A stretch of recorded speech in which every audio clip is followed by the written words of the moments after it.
that we never stop to think what it means really. అయితే దాని అర్థం ఏంటో గ్రహించడానికి చాలా సార్లు మనం వేచి ఉండం. We never question ourselves and say, do I fear the Lord? మనం మన జీవితాలను ప్రశ్నించుకొని నిజంగా నేను దేవుని యందలి భయభక్తులు కలిగి ఉన్నానా అని ఆలోచన చేయం. Fear the Lord, he says. దేవునికి భయపడమని చెప్తున్నాడు. That means we walk in awareness of his glory. దేవునికి భయపడడం అంటే దేవునికి మహిమ కలుగునట్లుగా ఆయన మహిమ మార్గంలో మనం నడుచుకోవాలి. That we are aware of his greatness and his power. ఆయన గొప్పతనాన్ని ఆయన శక్తిని గ్రహించిన వారమై నడుచుకోవాలి. And realize how small and insignificant and unworthy we are before. దేవుని గొప్ప ఎదుట దేవుని మహిమ ఎదుట మనం ఎంత బలహీనులమో ఎంత తక్కువ వారమో గుర్తించాలి. We have to bring our lives under the lordship of Jesus Christ. మన జీవితాలు ప్రభు యొక్క యాజమాన్యం కిందికి మనం తీసుకొని రావాలి. You see, fearing the Lord is not something that you do with your mouth. దేవునికి భయపడటం అనేటువంటిది ఏదో నోటితో చెప్పేటువంటి పని కాదు. నేను దేవునికి భయపడుతున్నానని చెప్పటం. It's something that is seen in your life. అది నీ జీవితంలో కనబడేదిగా ఉండాలి. God looks for it. దేవుడు దాన్ని కొరకు నీ జీవితంలో చూస్తాడు. And if you fear God, నీవు నిజంగా దేవునికి భయపడితే it is evident to everybody around you. అది నీ చుట్టూ ఉన్నటువంటి వారందరికీ ఒక రుజువుగా ఉంటుంది. Your family will see that you fear God. నీ కుటుంబం గుర్తిస్తారు, ఇదిగో ఈయన దేవునికి భయపడి జీవిస్తున్నాడు. Because every decision you make is based on this. దేవునికి భయపడేటువంటి మరి నీవు చేసేటువంటి ప్రతి నిర్ణయము తీర్మానము దేవుని యందలి భయభక్తులు కలిగి చేస్తావు. Your family will know that you will not do anything that goes against God. దేవుని చిత్తానికి వ్యతిరేకంగా నువ్వు ఏది చేయవని నీ కుటుంబస్తులు నిన్ను గ్రహించగలరు. That's the beginning.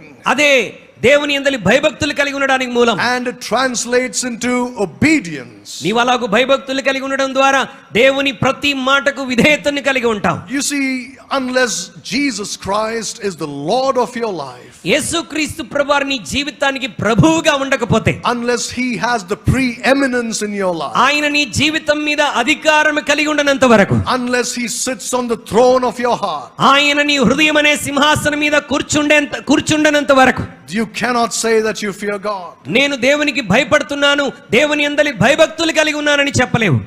If you fear him, ఒకవేళ నువ్వు దేవునికి భయభక్తులు కలిగి ఉంటే, you will make him the Lord of your life. నీ జీవితంలో దేవుని ప్రభువుగా చేసుకుంటావు. That means you will take a place at his feet. అనగా నీ స్థానం ప్రభు దగ్గర ఎక్కడ ఉంటుందంటే ఆయన పాదాల దగ్గర నువ్వు ఉంటావు. He dictates what you should do and what you should not do. నీ జీవితంలో నువ్వు ఏమి చేయాలో ఏమి చేయకూడదో ప్రభువుగా ఆయన నీకు తెలియజేస్తాడు. You will listen to him, obey him. నీవు ఆయన మాటకు విధేయత చూపించి ఆయనకు లోబడి జీవిస్తావు. You already know all these things, right? ఈ సంగతులన్నీ మనకు తెలిసే కదండి. But why is it that we don't do it then? అయితే తెలిసినప్పటికీ మనం ఎందుకు దేవుని వాక్యానికి విధేయత చూపటం లేదు? That's why it's necessary to keep on pounding these truths into the hearts and minds of God's children. కనుక దేవుని బిడ్డలమైన మన జీవితంలో పదే పదే ఈ విషయాలను జ్ఞాపకం తెచ్చుకొనటం చాలా ప్రాముఖ్యం. Isn't that what God says here in this passage we've just read? మనం చదివిన లేఖన భాగంలో ఈ మాటలు దేవుడు చెప్పిన మాటలు కాదంటారా? He says, bind them around your forehead and on your hands and over your doorposts. నేను చెప్పినటువంటి ఈ మాటలన్నీ నీ నుదుటి మీద, నీ చేతులకు, నీ ద్వారబంధకాలకు రాసి పెట్టుకోమని చెప్తున్నాడు. Because God knows we forget. ఎందుకంటే మనం మాటి మాటికి మర్చిపోతామని దేవునికి తెలుసు. That's why he said, keep on reminding yourself of this. అందుకొరకే ఈ వాక్యాలు పదే పదే నీకు జ్ఞాపకం వచ్చినట్లుగా చేసుకోమంటున్నాడు. If Jesus Christ should become the Lord of your life, యేసుక్రీస్తు ప్రభువారు నీ జీవితానికి యజమానుడు, ప్రభువు అయితే, you must, in order to make him the Lord of your life, ఆయన నీ జీవితంలో అధికారిగా ప్రభువుగా చేసుకోవడానికి, you don't say, Lord, come and be the Lord of my life. ప్రభువా నీ వచ్చేసి నా జీవితానికి ప్రభువుగా ఉండు అని చెప్పటం కాదు.